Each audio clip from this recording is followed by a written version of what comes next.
Você está ouvindo a Rádio Esther, uma comunidade de estrelas apaixonadas por histórias. Siga a gente nas redes sociais, @maister. Eu sou Esther Rox, autora de Conectados pelas Estrelas, e vou fazer a leitura desse livro para vocês hoje. Preparados para se apaixonar por esses personagens? Então vamos lá. Capítulo 19 – Equilíbrio de Forças. Apesar do Sr. Park ter conseguido resgatar Min-Seok e Lina do laboratório da Dra. Young poucas horas depois de terem sido capturados, o tempo que os dois passaram lá já tinha sido suficiente para que as amostras necessárias fossem coletadas.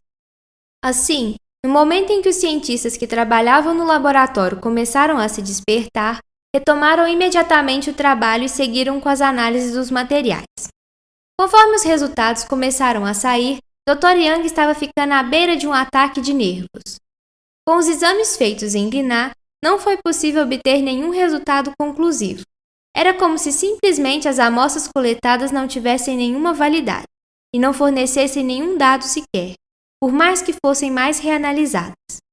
Isso porque, depois de ter salvado Lina da enorme dose que recebera da substância tranquilizadora, a magia que corria por suas veias codificou todas as suas informações biológicas, tornando impossível sua análise. Já os resultados dos exames de Min-Seok foram o suficiente para semear desconfiança sobre o Sr. Lee por cada milímetro da mente da Dra. Young. Afinal, aquilo contradizia tudo o que ela acreditava. Um dos argumentos que BQ usava para fomentar o ódio da cientista contra o Sr. Park era de que algum tempo depois que ela viajou para os Estados Unidos, Una e Sr. Park haviam tido um breve relacionamento, que acabou culminando no nascimento de Min-Seok. De acordo com a história contada, depois que Una já estava grávida, ela acabou se casando às pressas com Fernando, apenas para evitar especulações sobre sua gravidez. Ainda segundo as fontes de Dra. Young, as mudanças deles para o Brasil foram uma tentativa de diminuir os burburinhos sobre a possibilidade do Sr. Park ser o verdadeiro pai da criança. No entanto, ao se deparar com o resultado da comparação do DNA de Min-Seok com uma preciosa amostra de cabelo que guardava do Sr. Park, uma aflição ressoou pelo corpo da Dra. Young como um calafrio. A constatação de que ela havia sido enganada batia à sua porta com insistência, mesmo que ela tentasse ignorar o som forte das batidas.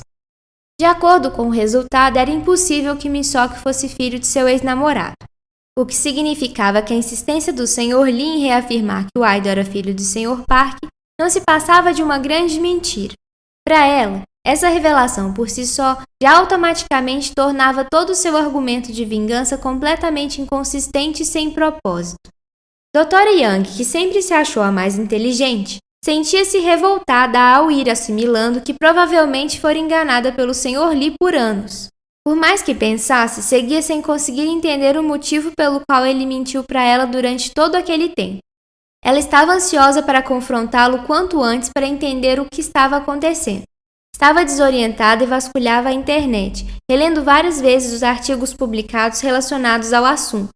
Na última vez que Giovanna esteve na Coreia, os boatos que Min-Seok era filho de Una com o CEO da Dreammakers tinham voltado a repercutir e aquilo tinha dado uma renovada na sede de vingança da cientista. Perceber o sensacionalismo encoberto nas linhas daquelas reportagens, agora que a ciência lhe dava respostas concretas, a estava fazendo perder a cabeça. Por mais difícil que estivesse sendo para ela aceitar, era evidente. Ela tinha sido mais uma das milhares de vítimas que as notícias falsas faziam todos os dias. Por mais que houvessem alguns raros indícios que um idol famoso pudesse ser filho do Sr. Park, esse definitivamente não era Min-Seok, e ela agora sabia disso. Tentando controlar seu episódio de raiva após saber que caiu na rede de mentiras do inescrupuloso CEO da Kisso, Dra. Young pegou seu telefone e ligou para ele insistentemente. Depois de várias tentativas frustradas de que ele atendesse, finalmente ela conseguiu um retorno. Quais as novidades, Dra. Young? Já saíram os resultados dos testes naqueles dois? Perguntou o Sr. Lee animado com sua voz desprezível. Já posso enviar uma equipe para se livrar deles de uma vez por todas? Eles fugiram, respondeu Dra. Young com indiferença como se já nem se importasse mais. Sr. Lee, precisamos conversar sobre o garoto. Ele é realmente filho do Sr. Park? Perguntou com algum pingo de esperança que pudesse haver algum tipo de mal-entendido. Algum que fosse da mesma natureza dos exames de Lina. Um bando de incompetentes, berrou desaforadamente o Sr. Lee. Não acredito que foram capazes de deixar duas criaturas inconscientes saírem sozinhos de um laboratório. Alguém veio buscá-los, disse Dr. Yang com a voz retraída de medo. Mesmo assim, queria conversar sobre... Sr. Lee lançou o celular no chão, quebrando-o em 1000 pedaços antes que pudesse terminar de ouvir a frase dita pela cientista. A ira do Sr. Lee só foi controlada quando seu motorista estacionou o carro e lhe informou que eles já haviam chegado ao seu destino. Aquilo significava para ele que o jogo estava prestes a virar e o equilíbrio de forças seria restabelecido a partir dali. A partir daquele momento, mesmo que ele tivesse cercado de incompetentes, ele estava convicto que sozinho seria capaz de lidar com todo o resto do seu plano maquiavélico. O motorista abriu a porta para que o Sr. Lee descesse do carro. Ele aprumou seu terno e foi adentrando uma humilde cabana, com seu usual olhar arrogante de superioridade. Seja bem-vindo à cabana Espelho da Alma, dizia a xamã que ajudou Lina a recuperar seus poderes ao ouvir o barulho da porta se abrindo. Ela se encaminhou em direção à entrada para recepcionar seu próximo cliente. O tom de voz da mulher se alterou completamente assim que botou os olhos em Baekhyun. Seus olhos se arregalaram à medida que sua voz foi sumindo. Sr. Lee amava ver aquele tipo de sentimento desenhado nos olhos das pessoas. Era como se algo dentro dele o fizesse ferver de alegria por saber que impunha terror por onde e por quem passava. Com violência, passou a mão por uma cortina de miçangas brilhantes que dividia os ambientes do hall da entrada para a sala onde a xamã fazia os atendimentos. A cortina se rompeu e as miçangas se espalharam pela sala como uma barulhenta e desordenada chuva de granizo. O sorriso malicioso estampado no rosto do Sr. Lee expunha o grau de animação dele. Finalmente, estar diante daquela que mudaria sua vida. Infelizmente não posso ajudar o senhor, disse a xamã rispidamente, sinalizando a saída de modo gentil. Sr. Lee se manteve sentado com as pernas e braços cruzados e a encarava com determinação, evidenciando que não iria a lugar algum. Realmente eu não faço ideia do que o senhor está falando. Eu nunca fiz nada desse tipo. Todas essas poções que tenho aqui são apenas misturas comuns, a maioria com corantes, apenas para distrair as pessoas de seus problemas reais. Nada parecia convencer Baekhyun, já que suas fontes foram claras sobre o lugar ser bastante visitado pelo Sr. Park. Ele se levantou e começou a inspecionar o ambiente, analisando brevemente os símbolos nos rótulos dos frascos pelos que passava. Acho bom a senhora me dizer exatamente como cada uma dessas coisas funciona. Ameaçou o Sr. Lee se aproximando da xamã a ponto de quase fazê-la desmaiar. Ele a encarava enquanto apontava para as poções que mais lhe interessavam. Leve o gato e o cachorro. Já sei que ela não está querendo nos ajudar, ordenou aos capangas.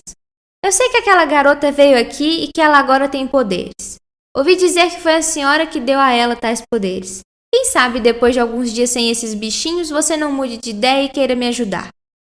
Ele virou as costas, indo em direção à porta, enquanto os capangas iam para cima dos animais. A xamã chorava desesperada enquanto um capanga a segurava para impedi-la de reagir. Eu não dei nada a ela, tudo o que ela tem já estava lá, berrou a xamã, fazendo o Sr. Lee parar para ouvi-la, voltando levemente a cabeça sobre o ombro em sua direção. Todos temos algo precioso dentro de nós, mesmo que para alguns seja muito difícil de conseguir identificar do que se trata. Eu apenas fiz para ela uma poção que ajudasse a liberar esse poder. Excelente! Sr. Lee abriu um sorriso malvado e voltou a se sentar diante da xamã. Finalmente estamos conversando. Quero que faça o mesmo para mim. O rosto da xamã se contraiu, tentando conter sua expressão de desprezo. Ela indicou com os olhos que seria impossível fazer o ritual, enquanto o capanga prendia seus braços com tanta força. Sr. Lee autorizou que eles a soltassem e a xamã deu início ao preparo da poção que fez para Lina. O senhor deve fazer um brinde ao sol, quando o último raio cruzar a linha do horizonte durante o pôr do sol, e beber todo o conteúdo desse frasco, orientou a xamã, entregando o frasco com o líquido alaranjado nas mãos de Baekhyun. Tem mais uma coisa que quero que a senhora prepare, pediu o Sr. Lee. Eu sou naturalmente um predador, odeio concorrência. Preciso que me arrume algo que me garanta estar no topo da cadeia alimentar, se é que você me entende. A xamã engoliu a seco após ouvir a solicitação feita pelo CEO da Kiso.